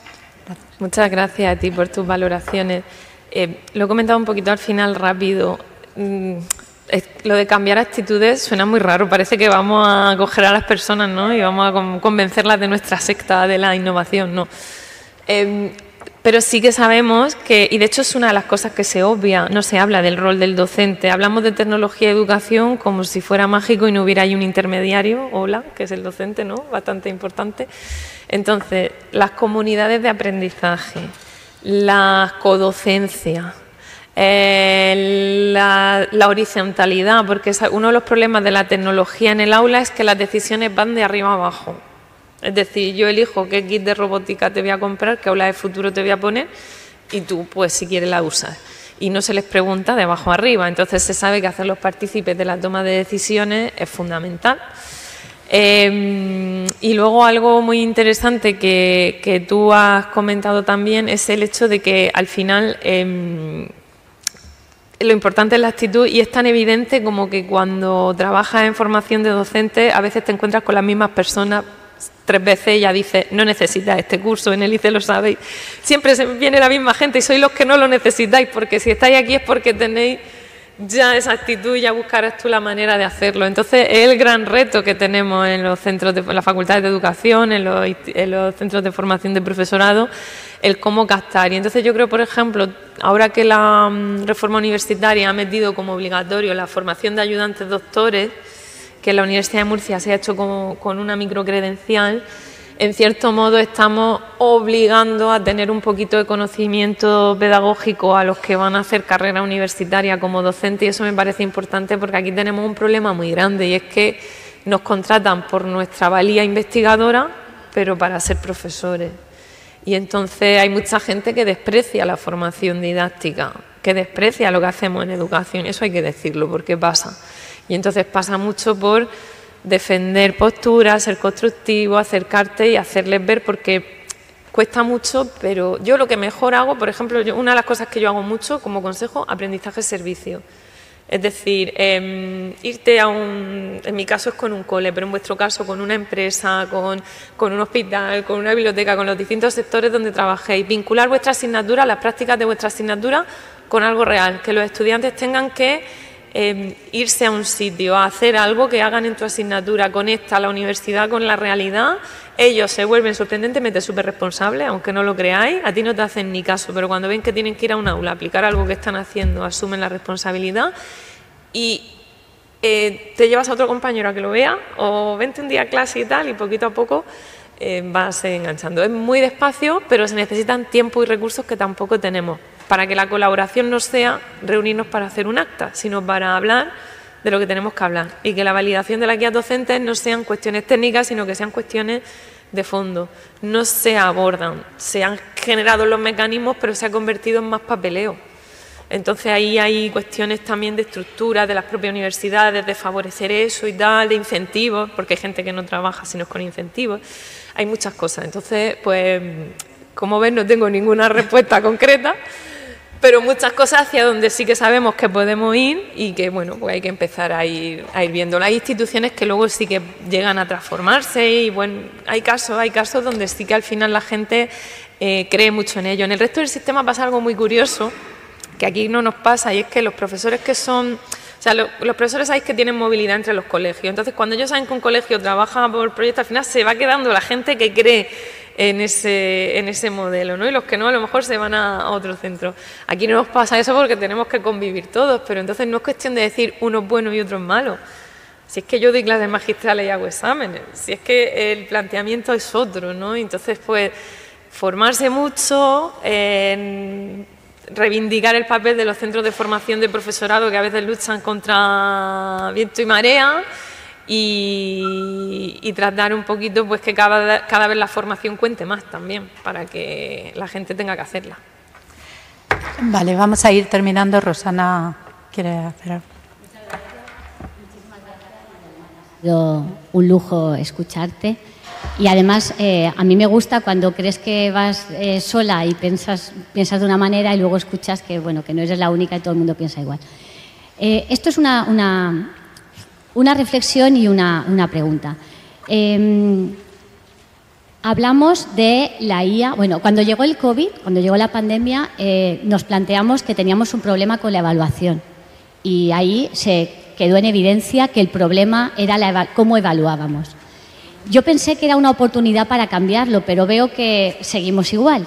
Ahora llega la IA y volvemos otra vez a plantearnos lo mismo. O sea, estamos planteándonos que yo creo que hay gente que ahora mismo está saturada, ¿no? Yo me incluyo.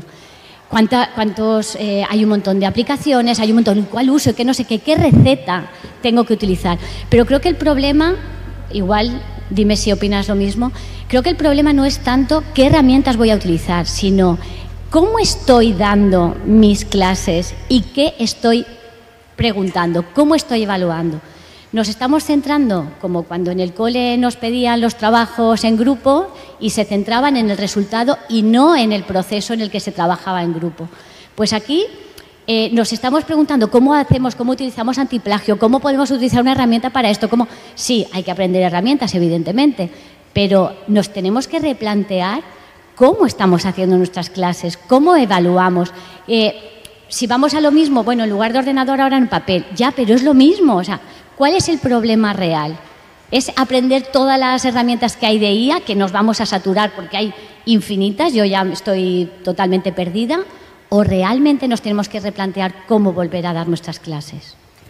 Estoy totalmente de acuerdo contigo. De hecho, Maribeth Prendes, que es la directora del grupo de investigación en el que yo trabajo, y yo hicimos un artículo para The Conversation en la pandemia que se llamaba ¿Por qué le llamas e-learning cuando quieres decir clase magistral por videoconferencia?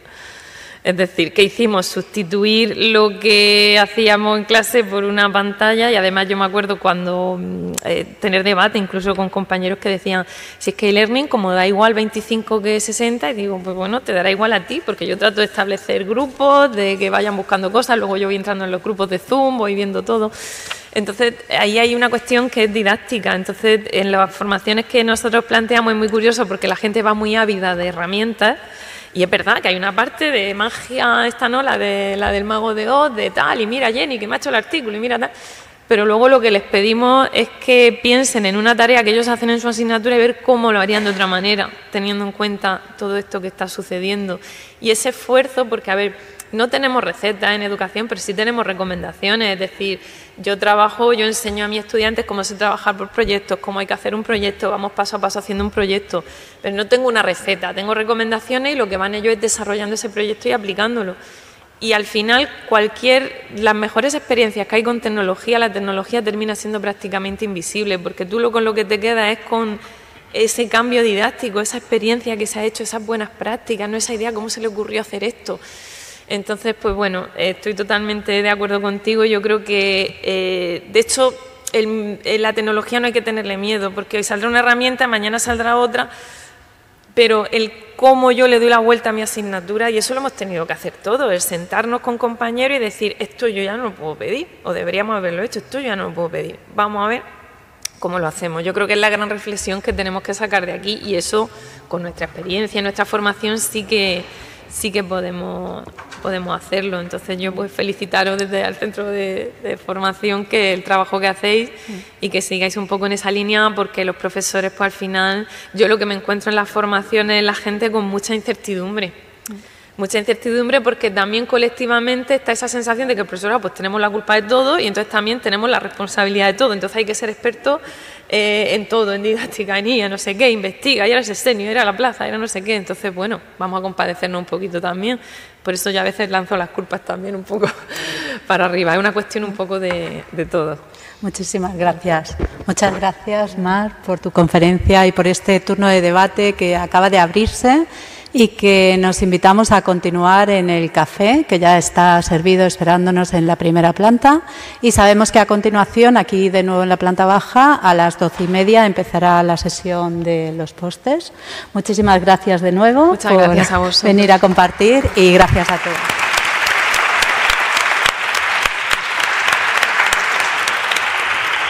Gracias. ¿Te quedas al café? Sí, de hecho me quedo a comer también y ya me voy qué bien. me voy a despedir. Qué bien, pues así seguimos hablando. Me ha encantado tu conferencia. Me ha encantado. Me ha encantado porque te veía súper concentrada, tomando nota de... Sí, que a veces... Sí, yo es que soy de didáctica de ciencias sociales, entonces yo lo abordo de otra manera, ya te digo que había seguido también por CAP y por Isabel, había seguido un poco de esto. Sí. Y me encantan muchas reflexiones que has hecho, porque es la manera que me gusta mucho de acercarme a la sociedad. Y luego como soy ya has hablado todo. Muy bien. Y bueno, ya lo has visto que ha sucedido así, preguntas variadas. Sí, la gente, la verdad.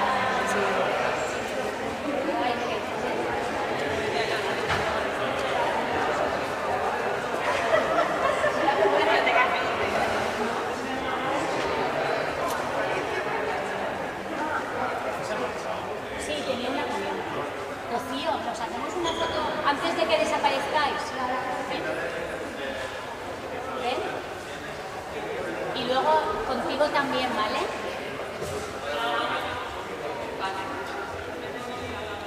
Pero también luego te haces una foto.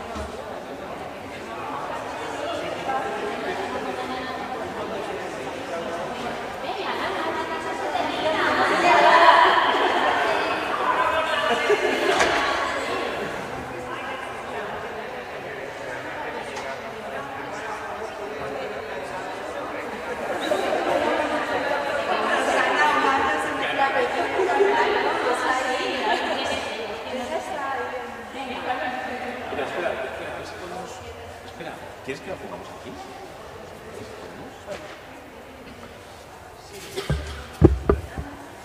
Programo yo desde aquí. Le digo que queréis para Sí, demasiada. Pero quitamos esto un poquito. Y tiramos. Y ya está. ¿Has visto? ¿Qué tal así? ¿Lo veis bien así?